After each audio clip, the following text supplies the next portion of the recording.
लेकिन आप जागरूक लोग हैं। मैं आपकी तारीफ फ्री में नहीं कर रहा हूं,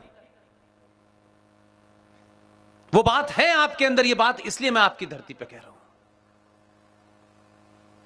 2007 का वो फैसला इलाहाबाद हाई कोर्ट में उन्होंने दिया। इत्तेफाक से 2007 में उत्तर प्रदेश में जो कृष्ण भगवान के वंशज थे उनकी सरकार थी।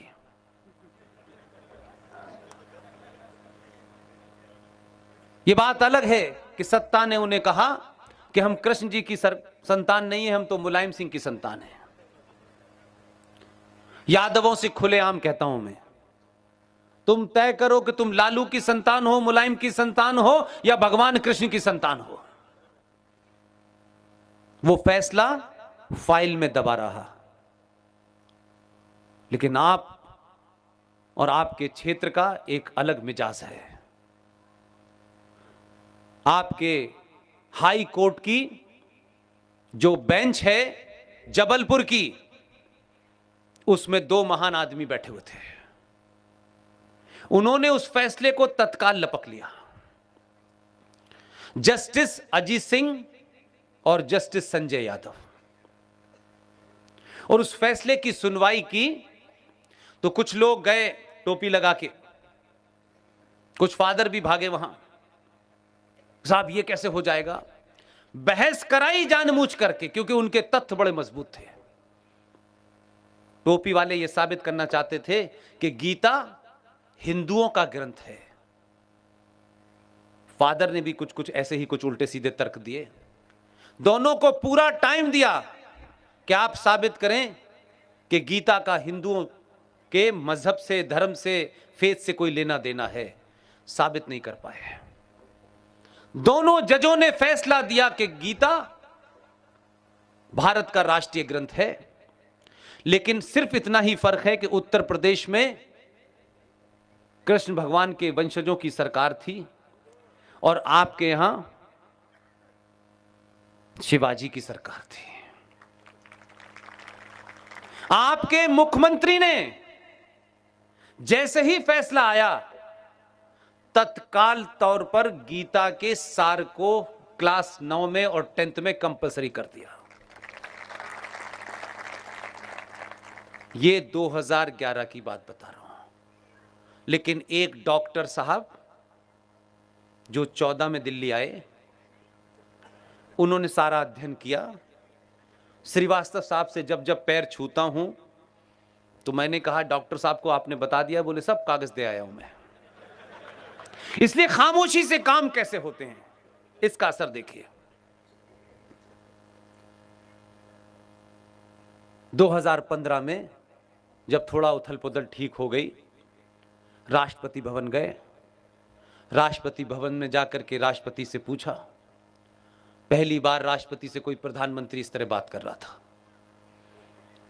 राष्ट्रपति से पूछा कि भारत की पहचान के रूप में आप विदेशी नेताओं को, विदेशी शासनाध्यक्षों को क्या देते हैं?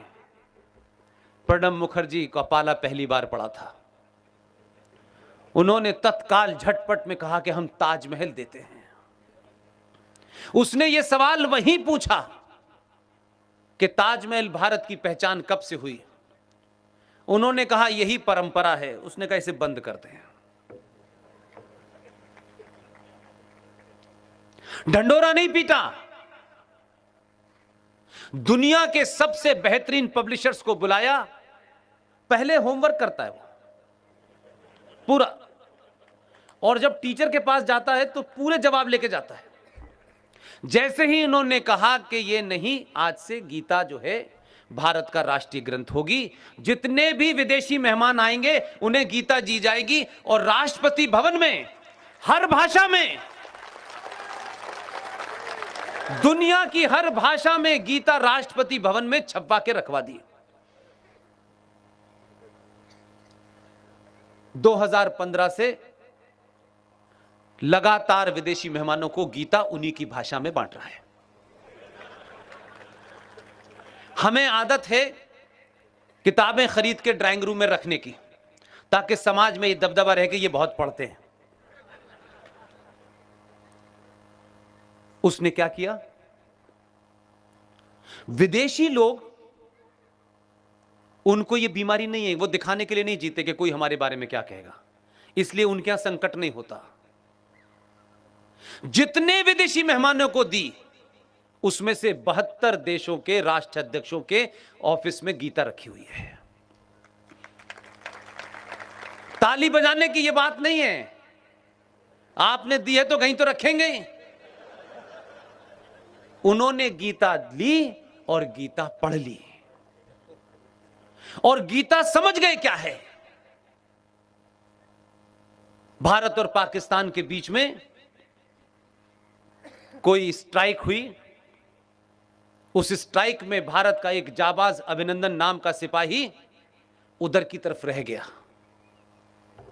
उधर इस्लामिक रिपब्लिक ऑफ पाकिस्तान में। उस वक्त की चर्चाएं आप पाकिस्तान की सुने तो आपको चुटकुले सुनने की जरूरत नहीं होगी।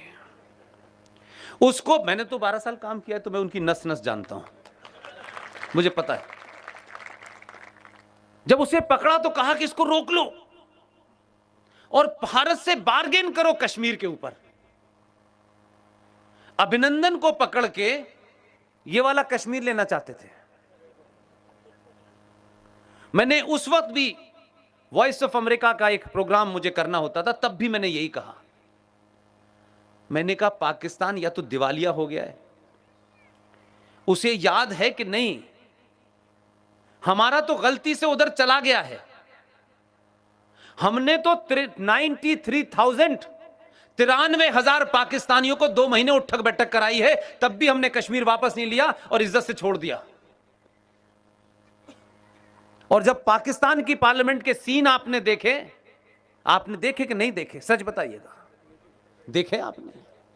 पाकिस्तान की पार्लियामेंट में अपोजिशन लीडर कह रहा है कि अभिनंदन को जब हमने पकड़ा तो हमारा आर्मी चीफ, उसके माथे पे पसीना आ रहा था और वो कह रहा था कि खुदा के वास्ते हमारा साथ दीजिए, इसे छोड़ दीजिए, 9 बजे तक छोड़ दीजिए, भारत हमला करने वाला है। ये उनके पार्लियामेंट में बयान था। मैं उस वक्त भी यही कह रहा था कि ये अभिनंदन को छुएंगे भी नहीं, क्योंकि चचा का फोन आ गया था। अंकल ने कहा इसे छोड़ दो। गीता मैंने भी पढ़ ली और पढ़ने वाला बांट रहा है, ये कुछ और करने वाला है। तब ये राज खुला कि भारत की मिसाइल लग चुकी थी।